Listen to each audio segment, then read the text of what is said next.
Emotional પર કાબુ કેમ મેળવવો, એટલે આપણા લાગણીને કંટ્રોલમાં કેમ કરવી. કંટ્રોલમાં કેમ કરવું. Okay okay. લાગણીને જો આપણે કાબૂમાં કરવી હોય તો સૌથી પહેલા આપણે આપણી લાગણીને જાણવી જોઈએ.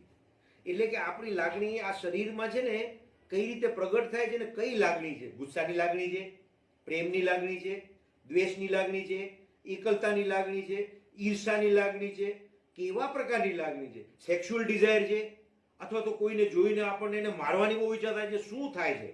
તો આ લાગણીને સૌથી પહેલી વસ્તુ એ છે કે તમારે જાણવી જોઈએ કે કઈ લાગણી ક્યાં પ્રગટ થાય છે. અહીંયા પ્રગટ થાય છે કે અહીંયા પ્રગટ થાય છે કે અહીંયા પ્રગટ થાય છે.